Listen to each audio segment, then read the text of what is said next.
આ ફિલ્મનું પોસ્ટર અથવા તો કંઈક અનાઉન્સમેન્ટ થયું હતું ને ત્યારે ખબર પડી હતી કે ભાઈ જોલી LLB 3માં અરશદ વારસી વર્સિસ અક્ષય કુમાર થશે. જોલી વર્સિસ જોલી થશે તો પછી કેવો માહોલ ક્રિએટ થશે, ફેસલો શું આવશે, કોના પક્ષમાં ફેસલો આવશે? કારણ કે બંને હીરો જ રહ્યા એટલે હીરો વર્સિસ હીરોમાં તો પછી ફેસલો કોના પક્ષમાં જાય એ જ જોવાની એક ઉત્સુકતા હોય. પણ પછી ફિલ્મનું ટીઝર આવે છે, ટ્રેલર આવે છે અને ફાઇનલી ફિલ્મ આવે છે અને ફિલ્મ જોતા ખબર પડી કે આ તો જોલી વર્સિસ જોલી છે પણ કોર્ટની બહાર, કોર્ટની અંદર નથી. અને અહીંયા જ થોડી નિરાશા હાથ લાગી ગઈ. વિલન પક્ષના રામ કપૂરનું કાસ્ટિંગ જબરજસ્ત છે, પરફેક્ટ છે. ફિલ્મની કહાની કંઈક એવી છે કે જે આપણે જોલી LLB 1, જોલી LLB 2માં જોયું હતું કે ફિલ્મ શરૂ થાય, શરૂઆતમાં ફિલ્મ છે એકદમ કોમેડી વેમાં ચાલતી હોય અને પછી એક પોઈન્ટ એવો આવે જ્યાં ફિલ્મ આખી સિરિયસ થઈ જાય અને પછી એનો ક્લાઇમેક્સ આવે. તો અહીંયા એવું જ છે, શરૂઆતમાં ફિલ્મ છે એ કોમેડી વેમાં ચાલે છે, એક પોઈન્ટ એવો આવે છે કે ત્યાં ફિલ્મ આખી સિરિયસ થઈ જાય છે અને પછી એનો ફેસલો આવે છે. જોલી LLB 1 અને જોલી LLB 2માં જે કોર્ટરૂમ ડ્રામામાં ટેન્શન બિલ્ડઅપ થયું હતું ને એવું ટેન્શન અહીંયા બિલ્ડઅપ થયું જ નથી, ફીલ જ નથી થતું અહીંયા ટેન્શન એવું. પ્લસ ફિલ્મમાં જે કોમેડીની આશા હતી, આપણે ખાલી જોલી LLB 1માં જોઈએ તો અરશદ વારસી હતા, ત્યાં પણ સારી એવી કોમેડી હતી. જોલી LLB 2માં અક્ષય કુમાર હતા, ત્યાં પણ સારી એવી કોમેડી હતી. જોલી LLB 3માં બંને ફિલ્મો કરતાં વધારે કોમેડીની આશા હતી પણ અહીંયા એવું ના થયું. ઉલટાનું બંને ફિલ્મો કરતાં અહીંયા જે કોમેડીનું પ્રમાણ છે એ ખૂબ ઓછું હતું અને જ્યાં જ્યાં કોમેડી હતી ત્યાં હસવું પણ આવે એવું નહોતું. હા, અમુક સીન હતા, અમુક ડાયલોગ હતા કે જ્યાં આપણને કોમેડી ફીલ થતી હતી.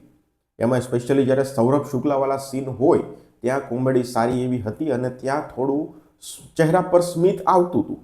બાકી તમે પેટ પકડીને હસી લો એવી કોમેડી તો આમાં છે જ નહીં. ભલે આમાં બે ધુરંધરો અરશદ વારસી અને અક્ષય કુમાર હોય છતાં આટલી કોમેડીની આશા તો રાખતા જ નહીં. ફિલ્મમાં જ્યારે ગજરાજ રાવને મેં જોયા ત્યારે એમ થયું હતું કે ચાલો ભલે કોમેડી ના હોય પણ ફિલ્મમાં એટલું ટેન્શન અને એટલું થ્રિલ તો હશે જ, એટલી સિરિયસ ફિલ્મ તો હશે જ કે એક સુખદ અંત આવશે ફિલ્મનો. પણ ગજરાજ રાવની એન્ટ્રી થઈ, ફિલ્મ ઇન્ટરવલ પછી આગળ વધી, કેસનો મુકદ્દમા જે કહેવાય એ શરૂ થયો પણ છતાં ફિલ્મ છે એ સિરિયસ તો રહી. પણ મેં આગળ કીધું એમ આમાં ટેન્શન અને થોડું ઘણું થ્રિલ જે બિલ્ડઅપ થવું જોઈતું હતું એ ના થયું. પણ ઉલટાનો જે ડ્રામા છે ને એ થોડો વધારે પડતો વધી ગયો.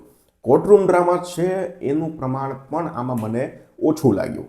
કોર્ટમાં કેસ ચાલતો હોય તો એક પક્ષ વિલન હોય આપણા માટે અને એક પક્ષ આપણા માટે હીરો હોય. તો અહીંયા મને એવું લાગતું હતું કે કેસ છે એ એકવાર વિલનના પક્ષમાં ચાલ્યો જાય અને પછી અહીંયા આપણે જે હીરોનો પક્ષ છે ત્યાં થોડું ઘણું ટેન્શન બિલ્ડ થઈ જાય અને એ લોકો પછી ટેન્શનમાં આવી જાય કે હવે શું થશે, આપણે એકદમ હારવાની કગાર પર આવી ગયા છીએ ત્યારે શું કરવું.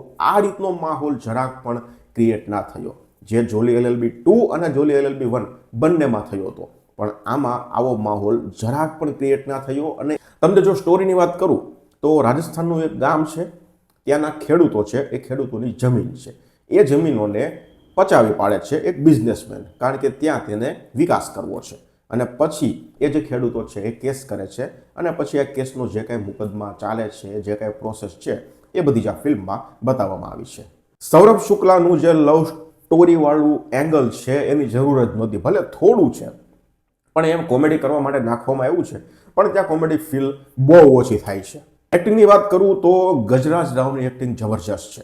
ગજરાજ રાવે આની પહેલાં પણ ઘણી ફિલ્મોમાં વિલન તરીકેની ભૂમિકા ભજવી છે, ત્યાં પણ એક જબરજસ્ત કામ કર્યું છે અને અહીંયા પણ ગજરાજ રાવ એક વિલનની ભૂમિકામાં છે, એક બિઝનેસમેનની ભૂમિકામાં છે. કામ જબરજસ્ત છે. સૌરભ શુક્લાની વાત કરીએ તો સૌરભ શુક્લાનું કામ પણ જબરજસ્ત છે. બાકી આપણા બંને જોલી અરશદ વારસી અને અક્ષય કુમાર બંનેનું કામ પણ ખૂબ સરસ છે. ટેકનિકલી વાત કરીએ તો ટેકનિકલી પણ ફિલ્મ ખૂબ સરસ છે. જે ફિલ્મની production value, cinematography, editing, VFX, CGI જે કાંઈ બધો ઉપયોગ થયો છે બધા ખૂણાથી ફિલ્મ છે એ ઇમ્પ્રેસ કરે છે. ફિલ્મનું જે મ્યુઝિક છે એ પણ સારું છે, ફિલ્મનું જે BGM છે એ પણ ખૂબ સરસ છે.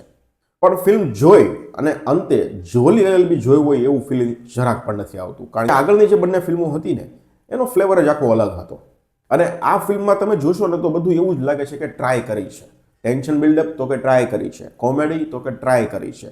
એટલે આગળની જે બંને ફિલ્મો હતી ને એવું બનાવવાની ટ્રાય છે આ, પણ મેકર્સ સફળ નથી થયા. જોઈ લીધી હોય તો કમેન્ટ સેક્શનમાં મને જણાવજો કેવી લાગી ફિલ્મ. ધન્યવાદ.